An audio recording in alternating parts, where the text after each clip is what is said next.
morning to you, Kentuckiana. It is 6 a.m. here on your Wednesday. I'm Grace McKenna. And I'm Jim Stratman. Thanks for joining us on WHAS 11 and WHAS 11 Plus for a carbon copy repeat of what we saw yesterday in the weather world. Yeah, absolutely. Matt, sounding pretty good for all the kids that are heading to school, at least this morning. Yes, it will be fairly similar to yesterday. Headed to school looking fine. On the way back, may have to dodge a few showers. Here's how things are looking right now at our U of L Health Sky camera facing downtown. Still waiting on sunrise to happen for us this morning, just a few moments away from that. Temperatures in the lower 70s. Wind staying calm this morning and just a few small passing clouds across downtown. Temperatures ranging in between the upper 60s and the lower 70s. We're at 69 near LaGrange, 73 here in Louisville, 70 Shepherdsville, into the upper 60s for you folks in southern Indiana near Bedford and near Jasper. As we head into the next upcoming moments, getting ready to head to school, you can expect temperatures to range into the mid 70s. We're going to see a few of those clouds building in the skies throughout the later hours of the morning. On the way home, we'll see more of those clouds sticking around with temperatures into the upper 80s, a few of you into the lower 90s, and scattered showers will be possible throughout the later hours of our afternoon. You'll notice some of that activity more towards our south this morning, closer towards Nashville, but we're still going to keep a few chances for some rain showers in the forecast for us here in Kentuckiana later on into the afternoon time. Most of that's going to be focusing closer into the evening hours. I'm expecting some passing clouds throughout the morning, past 12 p.m. and into the evening time. That's whenever a few of those isolated showers will become more into a scattered shower pattern, more than focusing just towards the east of I-65. We'll have all the details about that forecast coming up here in just a few short minutes. Here's a quick check of traffic this morning. So far, we're looking good to go on all of our major interstates into the Louisville Metro. There is a slow spot to report on the right-hand shoulder's block due to a stalled vehicle on I-264 for the Watterson. That's just after exit 19B. Everywhere else, though, good to go. Grace, Jim? Matt, thank you. We turn now to our top story this morning. The body of a 10-year-old boy discovered in the woods after a week-long search. Last night, his mother was officially charged in connection to his death. The search for Jaden Spicer was focused in Breathitt County, Kentucky. That's about 2.5 hours southeast of us here in Louisville. Authorities found Spicer's body in the woods around 3 o'clock yesterday afternoon. Kentucky State Police announced last night that Jaden's mother, Felicia Gross, has been charged with manslaughter, abuse of a corpse, tampering with evidence, and false reporting. She is facing all of those charges right now. Trooper Matt Gayhart sharing his gratitude for all involved in that multi-day search. Take a moment to thank the many different organizations that assisted in the search efforts for Jaden.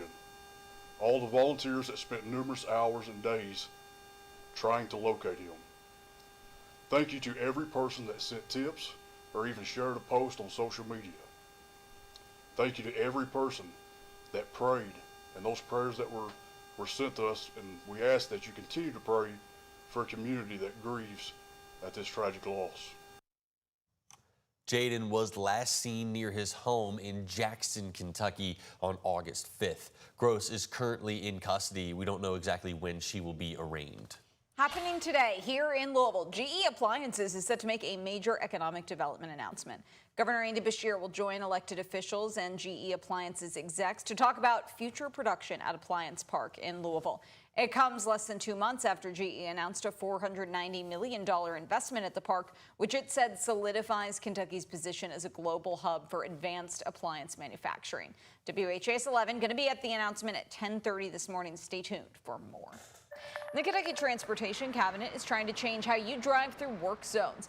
It comes after the passage of the Jared Lee Helton Act, which allows for automated speed enforcement in highway work zones.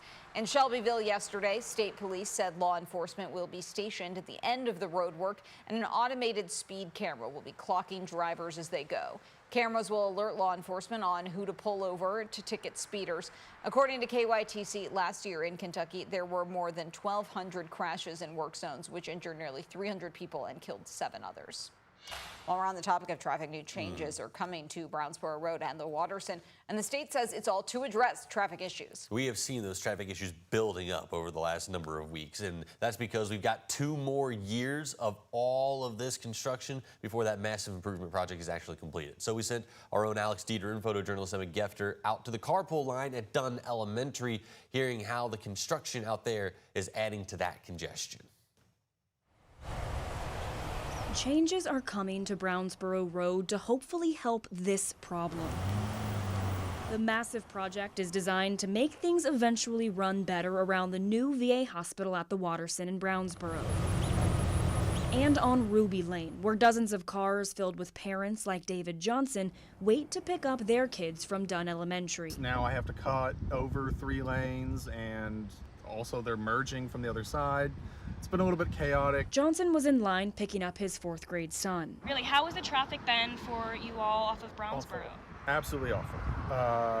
You know, my parents live over by Locust Grove, and coming out onto coming onto Brownsboro, it's taken us 20 minutes to go like a block. So it's been really rough, especially, coming out just for people who live here. To help carpool parents like Johnson, neighborhoods, and schools, KYTC is making changes to minimize traffic. Part of the plan includes traffic lights, adjusting their times to allow more traffic in and out of this corridor. Other changes include new radar-based vehicle detectors at traffic lights, using more police to manage the traffic, and expanding the left turn lane at the Brownsboro Road and Rudy Lane intersection. That's the entrance to Dunn Elementary, where parents wait to pick up their kids and share ideas of what would make their carpool commute easier. Wider lanes, especially with the VA coming in, that's just going to make it worse. Just more lanes, honestly. Better lights. I know this light here can sometimes take a long time. Hoping the improvements solve some of the carpool congestion. Alex Dieterer, WHAS11 on your side. The $130 million widening and improvement project along the Waterston Expressway is expected to be completed in the fall of 2027.